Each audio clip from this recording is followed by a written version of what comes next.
I'm here with Yogaloy, um, very well known, very popular disciple of Sri Chinmoy. And what we're doing in this series, of course, is just to get a broad view of what it meant and what it means now to be or to have been and to have been a disciple of Sri Chinmoy. So Yogaloy, say something. Well, good morning. I think it's a great idea, Gary. Thanks for having me. Great. I was looking forward to this. I mean, I really was. I was really pumped up for this interview because I think in talking to you yesterday, hanging out with you and Bithika, just hanging out casually, I said, wow, these guys have so much to say. This is going to be great. So let me just launch into it and we'll just see how it goes. We don't have to stick to any particular form, but I have certain questions that I want to bring up for everybody so that we have a kind of consistent, everybody's kind of answering more or less the same thing. So my first question to people is, well, what was your life like before you became a seeker or a disciple, and what drew you to this particular path? Well, I was born and raised in California, in Northern California, San Jose. And I joined the center at 16, so, my life before that was, relatively brief. I was a bit of a prodigy in everything I did and not necessarily in a good way. So, my parents, probably like, so many people, my parents divorced when I was, before I was 10. And after that, as I entered my teenage years, I had a little bit too much freedom, I think. So, I was athletic. I was a bit of a jock. I had also been introduced to martial arts, to judo, when I was very young, at the age of 5, and I did that till I was about 13. But as I entered my teenage years, I started smoking pot. I spent a couple years where I did that daily. I was not a good student. And then my best friend in middle school, who I smoked pot with regularly, his older brother was reading some odd book, and he's actually also the guy who introduced us to smoking pot. But he would regale us with tales, mystical tales from this book about some Indian dude who could do miracles, and just these fascinating little snippets. And then maybe it was enhanced by the fact that I was high when I was hearing it, right? I'm sure it was. Yeah. So I was about 12 or 13, I think, and I went home one night and told my mom about I was intrigued, and I told her about these stories. And she had this big bookcase in our living room, and she goes, "Oh, is it this book?" And she pulled down Autobiography of a Yogi off our bookshelf, and it was like, like the skies parted or something. Like, not only was this book that my friend's brother was telling me about very mystical sounding and strange and very intriguing, but wow, my mom had it in our living room the whole time, and she gave it to me. So I read Autobiography of a Yogi around 12 or 13, and I was blown away by it. And that kind of was the seed. It took a couple more years of me trying to find satisfaction at school, try to be the big man on campus, try to have a girlfriend, and finding and having a little success at those things, but being left wanting. That I then came around and thought, well, there was that book I read about yoga a couple years ago. And then I really, at about 15, I started looking for a guru. And it was driven, there was like everything else, it was complicated. When we tell our stories, often it sounds very linear and very, we're looking backwards at events and arranging them in a certain way. Right. But I think it was, it was more complicated. You could also look at me, I look at myself and think, I was feeling a lot of shame, a lot of guilt. I was not emotionally, I was a teenager, so but I was not emotionally a mature person, even for that young age, and you know, uh, I needed some direction, and I needed some, I needed some love. I had a strong father figure dad who was a cop, but we, he, we didn't have the warmest relationship, you know. So there's a lot of factors in there that once I started getting a little older and looking for some direction and having this mystical, well, I needed a guru, I needed to find this mystical father figure. And maybe I don't know if I'm going on too long, but an additional factor is pop culture. Think about the influence of pop culture. What's going on at the time for me? Well, I'd just seen Star Wars, which for people of a certain generation, that was an eye-opening event, right? Yes, because Star Wars was that whole Joseph Campbell thing of hero with a thousand faces. The Yeah. hero's journey. I mean, Star Wars. I was. By that time, Star Wars was like 1970 something. I was prior to 70. you. Yeah. What year did you come on the center? 81. 81. Mom, I'm talking to Joe. We're doing a show. But this is real life. This is good. No, Star Wars. Let's just stop there for a second, because even though I was on the path for a while, I remember going to see that movie, and it was like that was I saw that as being a major thing, a cultural thing. The whole hero's journey was filtered through that movie. And you were probably in your 20s then, I Yes, suspect? I was in my late 20s because I came to the center when I was about 23, and that was about, yeah. So I was about 28, 29 then, and you were 16. Well, yeah, but that's when I joined the center. But when I saw Star Wars, I was 12. Oh, So wow, pretty impressionable. All these things are happening at the same time. And, man. when I think back of Star Wars, the one person that I probably identified with two. Of course, there's Luke as the protagonist. Everyone identifies with him. But the one that really caught my attention was Obi-Wan Kenobi, Yes. And it was hard not to, when I think of Obi-Wan, I think of Sri Yukteswar, right? Yogananda's guru. And when I think of Sri Yukteswar, I think of Obi-Wan Kenobi. Yukteswar and Obi-Wan Kenobi, the old, wizened, robe-wearing, Right. the guy who's in control, right? He's in control. He doesn't have fear of death. He's mastered himself. And that was I think, I don't know if I can articulate exactly how, but that stamped me somehow in an important way. And maybe it's just the imagination, right? Well, I think it stamped me too, and I was already stamped. So, I mean, that's how powerful that movie was, because going back to Joseph Campbell and Hero with a Thousand Faces, that was one of, just like, you allude to Autobiography of a Yogi. I remember reading Joseph Campbell, Hero with a Thousand Faces, and I said, hey, I'm on the path. This is it. He has a little example there of, certain people leave the farm or the homestead or whatever, and they go over the mountain, and then they're into the unknown. They're on the path.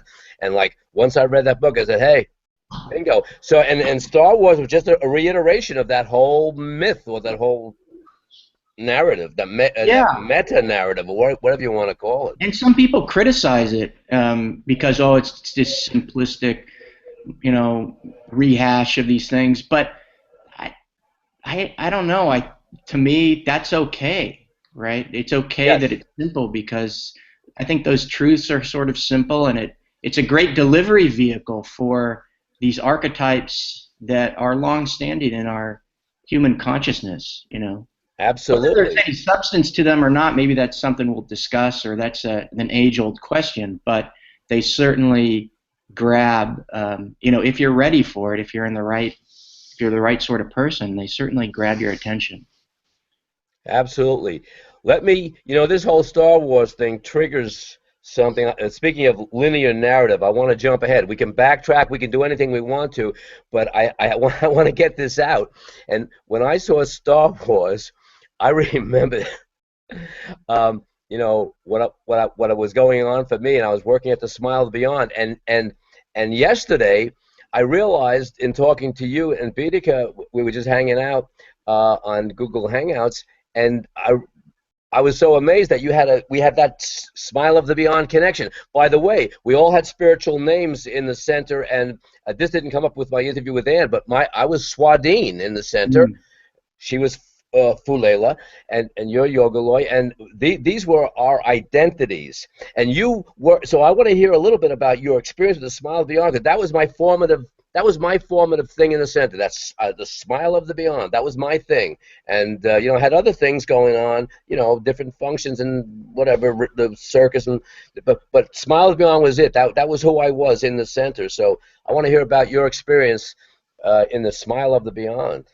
Yeah, well, for those who don't know, the Smile of Beyond's a small little vegetarian diner in Jamaica, Queens. It's on a block where it's all painted blue, or was. I don't know if it still is, but I was there. I was just there. It's all still blue. They just all the same. they made it. They gave it some new coats. It looks pretty good. It's all blue. Yeah. So I joined the center in '81, and by 1984. I was really angling to get closer to Sri Chinmoy. I felt it was imperative, at least for me, to be in the physical presence of the master, really. Mm-hmm. And my way of doing that was to find, I was told by someone, you need to make yourself indispensable.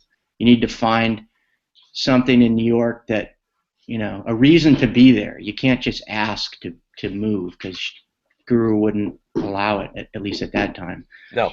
So, so that was my entry. I started volunteering at the Smile of the Beyond, just waiting tables and making salads and that sort of stuff. And I ended up spending about 4.5 or 5 years working there full time. I worked, just like everyone else. I worked about 13 days every 2 weeks. I had 1 day off every 2 weeks. That was a Sunday, and yeah, it was a formative experience in my discipleship. I had been working before then, but that was an important position, and it's where I got my name. Bringing those two things together, I got my name in the Smile. Wow. We would often, I don't know about your time, but when I was there, at Guru's order, we would give half-price meals. Food was half price for visiting disciples. So on the weekends, you'd get all these Canadians who would come down and to hang out in New York. And then after the tennis court would let out, they would all pile into the Smile for half-price food. And, they weren't the best tippers. So it was just very, very chaotic, and, I wouldn't go so far as to say they were ungrateful, but it was just very chaotic, not rewarding work. And at one of those times, Guru came in, which made it even more chaotic, and that's where he gave me the name Yogaloy. Wow. Great so it was story. Good. Yeah, it was good. Restaurant work is really hard. I think people think, oh, it looks easy, and it's not complicated, but it's demanding work. And at the Smile there's no real place, as we talked about yesterday, there's no real place to hide. So if you're having a bad day or just want to chill, there's no real place to do that. The only place I found to hide at the Smile of the Beyond was back at the sink washing dishes. I'd say, hey guys, I need to go meditate, go back and do some dishes, because the only place you could get out of the action, because everything is up front. You're right there, the counter, the table. There's no place to go. There's no office. So, wow, yeah, that was. I think about all the great things that happened to me at the Smile, even though, yeah, it was rough. It was like 12-hour, 16-hour days sometimes. But well, I don't know. I had a few pretty dramatic experiences at the Smile. Spiritual experiences. What stands out for you, not only at the Smile, but in your discipleship in general? What particular experiences the reason why I tell people, they say, why did you stay there in that group for 10 years? They don't understand. I said, well, for one thing, maybe I won't even say this to them if I didn't think they'd be receptive, but one thing that kept me there for 10 years was I had some very remarkable spiritual experiences that kept me hanging around. So I'm just wondering what kind of experiences you had as a disciple. I was uh, I was very inward focused as a disciple. I mean, like I said, I I was very, I had read Autobiography of a Yogi at a very young age, and I was moved and inspired. Um, I then, when I was in high school, I then started, trying to. I thought, well, you know what I really want to do? I really want to be good at sports, and I played football and wrestled. So I actually had a really good season in football and wrestling, did really well, and I didn't feel like I felt let down somehow. It wasn't as great as I had imagined it was going to be. And then I thought, well, what I really need is a girlfriend. And lo and behold, I was a sophomore, I think, a senior girl, beautiful young woman.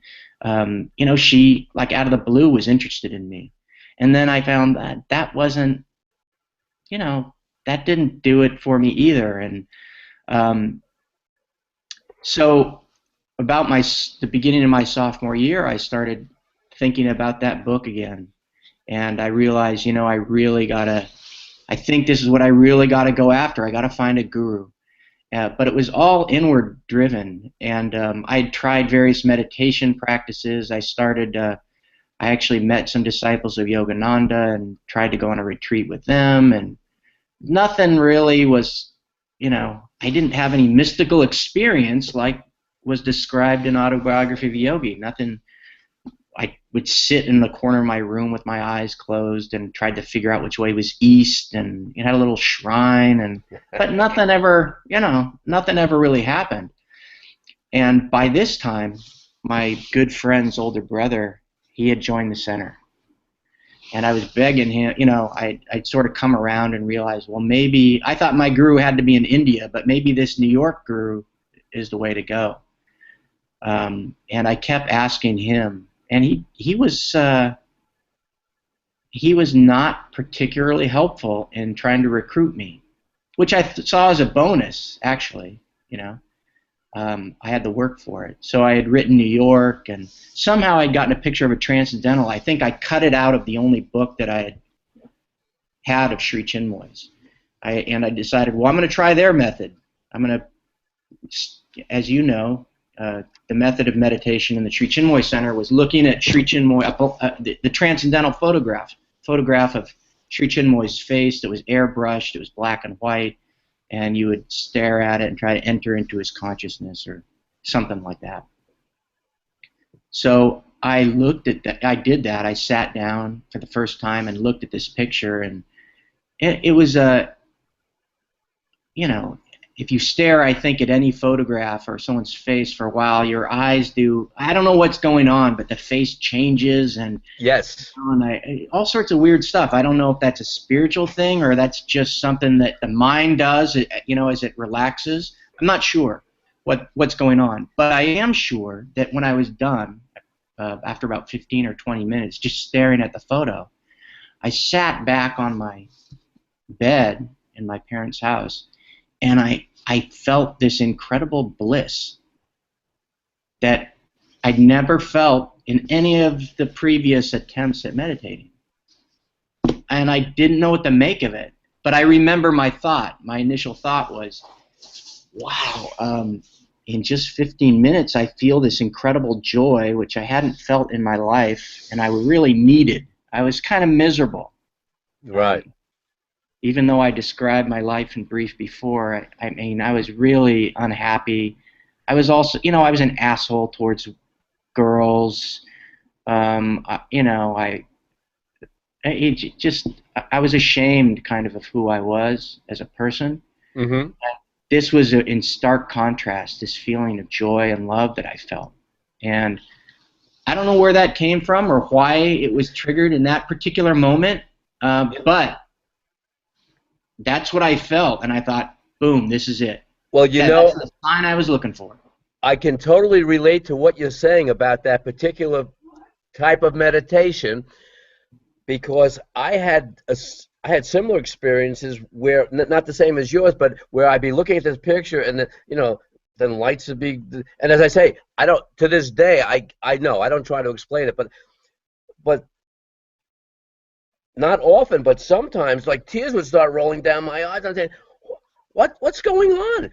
So I don't Yeah. know, but there was something happening internally where I said, wow, and just like you, I said, I don't know what's going on, but there's something going on, and I'm I like it because obviously the same type of thing where I came from a place where I was not feeling good about myself at all, and now all of a sudden I start to feel feel good about myself. So that's a major thing. So we have similar tracks there. Yeah, and thinking in hindsight, or now, where I am as a person, that's one of the things I've tried to figure out is what's going on there. Was that something that Sri Chinmoy was doing? Was it really something that I attribute to, or that I used to attribute to, like the magical powers of Sri Chinmoy, or something, or the spirituality of Sri Chinmoy, or was it something that would have happened no matter who I was looking at? I used to discount that idea, that second idea, but I've since seen things like there's a performance artist named Marina Abramovich. Yeah, I know she is. Yeah, I'm not that cultured, but I'd come upon an article maybe in the New York Times about this performance piece that she does, where she sits in a chair Yes. across from another person in a chair and just sits there for like 8 hours, and people from the public can line up and sit across from her, and they can decide for themselves to sit there for an hour or 5 minutes, and they just look at each other. And the New York Times, I think, set up some inobtrusive cameras and took portraits of people as they stared at her. And then you can flip through on the Times website about 40 or 50 of these pictures. And Gare, some of these people are moved. They all look like they're moved, some of them to tears. And I thought, something happens when two people come together in an intimate setting like that and look at each other.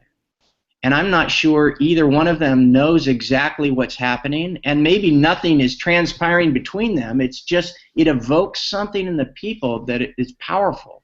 And maybe the answer may lie there somewhere. Well, not only that. By the way, I read about that performance piece, and I think it was at the Metropolitan Museum of Art. But so I'm familiar with it. But this is interesting because one of the rules in the center, a very strict rule, when I was there at least, and I'm sure it didn't change too much after I left, was that you were not allowed to look into the eyes of someone of the opposite sex. Like, in other words, I would be in the Smile Beyond, and I was very conscious of, you're handing somebody change, and I'm trying to look at their feet and hand them the quarters. Maybe you went through the same thing. Do not look in a woman's, or what we used to call the girl in her eyes. And there's something about that, because I happened to look at a few girls' eyes in the center, and like when we were practicing for plays and stuff before the rules got really strict. And I can think of a few times I would be looking in somebody's eyes, and I said, "Whoa, Yeah. I'm going to fall off the mango tree here. I'm going to fall off the mango tree." So there is something about that. Yeah, and it's funny nowadays. I mean, that if you're not looking at someone's eyes, if you're not, on the autistic spectrum or something, then we're going to judge you to be untrustworthy or shifty, or just look. If I meet someone new and they're not looking me in the eye and I can't explain it, like I said before, they're just not quirky personality issue, then if it's not that, then I'm not sure I want to connect with this person. It's part of your connection. An honest connection is to look at people in the eye. So I don't know. I'm not smart enough to put all the pieces together, but my intuition tells me there's something to be explored there. Well, it's like that expression, the windows are the eyes of the soul. I'm with you. I can't explain. I don't like explanations too much in certain areas. So I like them. There's the mystery there, but there's something there. When you look at Yeah, somebody's eyes, something is going on, for yeah. better or worse. So for me, I mean, it almost, when I look back, it almost doesn't matter. Like you said, the explanation. Hmm. I was moved, Yes. and I was moved in a powerful way, and it helped me make a decision that, okay, this is my guru. Like, Yogananda had kind of this interesting experience. He didn't think this guy, this Yukteswar, this guy who lived in his neighborhood, who wasn't in the Himalayas, he was just in town and kind of, he just didn't think that was his guru. But then he had an experience in which he realized, yeah, this is it. And that's kind of how I felt, or at least that's how I look back and I say, oh, this is very similar, and this is fate. Um, and then he had, when I started looking closely at his center, he had a lot of other things that really jibed with me, right? At the time, Osho or Bhagwan Sri Rajneesh was in the news for very, he had like 20 Rolls Royces and he was having sex, it was a very free culture, and the Sri Chinmoy Center was the opposite, at The least exact that, the exact opposite. yeah, which is what I wanted, right? I was dysfunction. I don't think I was any different than any other 15-year-old. There aren't many 15-year-olds that are psychologically and emotionally mature, especially when it comes to sex. But if there are, I certainly wasn't one of them, And so I was looking for an answer that would let me avoid the feelings of shame and guilt I had around sexuality and just the uncomfortableness around those issues. And you were supposed to be celibate in the center. Everything was free, apparently, and he was into sports, which appealed to me. So all that stuff kind of, it all jibed for me, and that's when I really decided to join the center. And how long did you stay there? I joined the center at the time. Carlos Santana and his wife had opened a small center in Santa Cruz, California, a beach community, and I was living in San Jose and still in high school. They were on their way out for reasons that I did not know, and I just didn't care. I mean, I was jazzed just to be starting. So I started in the Santa Cruz Center, and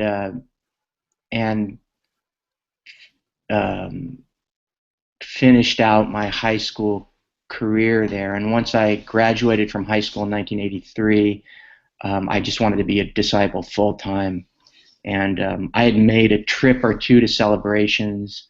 I'd gotten some early attention from Sri Chinmoy. I think just because I was young. I mean, there just aren't that many 16-year-olds, who are in the center without their parents. And I think, some of the closer disciples in New York are Sri Chinmoy. I think Ranjan in particular, whispered in Guru's ear a little bit and said, "There's that kid," And so I got some early attention from Sri Chinmoy, and that was cool too, right? My dad, I love my dad. He was a good dad, but I don't remember him, like I remember everything every game he ever came to. Yes. That's because there were very few of them. He was working hard. He was trying to provide, and he wasn't super warm person. But for the first time, Sri Chinmoy gave me, he was the first father figure that said, "Oh, I'm proud of you," and that, psychologically, that's important for a young man. You seem to have frozen up, Gare. Oh, looks like you're back now. Yeah, there was a little glitch. Let's see how that shows up on the recording.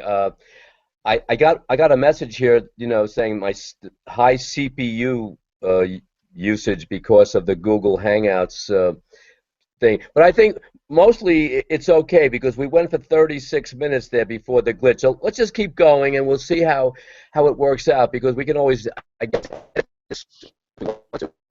um, keep doing this, maybe do it a different part two, maybe.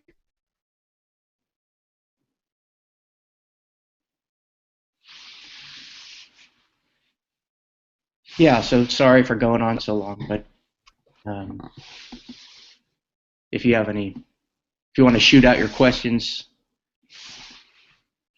go for it.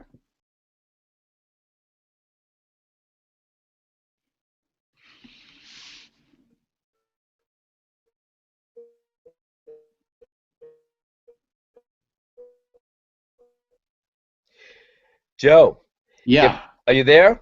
Yes. Okay, if it happens again, let's cut this and we'll do a part two because we haven't even gotten, I don't think, halfway. So we'll Sure. do a part two.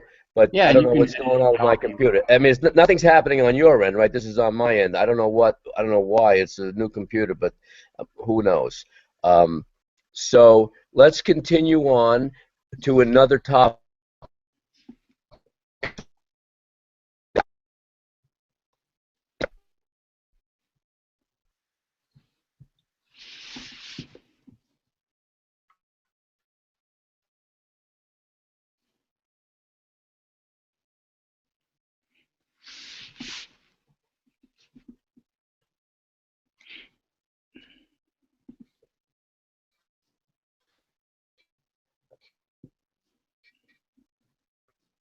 I don't know why it's so glitchy. I hear you now. Okay, I don't know why it's so glitchy. Uh, let's forge ahead and we can edit out all the glitches. I Sure. don't think there's a problem with that. So how many years were you there? I didn't quite you went there in '83 and then when did you leave? I started in 81 and I left in 90. Okay, 9 years. All right, that's a good time. And so you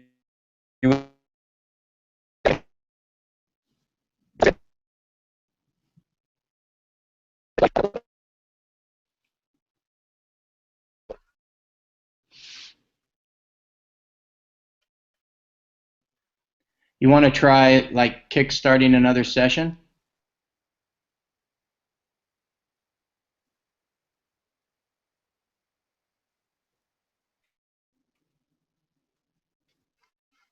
Hey Joe, I'm going to stop it here. We'll do a part two. I'm going to set up a new one and call you right back. We'll do a part two. Okay, just All right? send me a little link. All right, I'll send you the link. Okay. Okay, I'm going to signing off here. End of part one. We're going to come back with part two.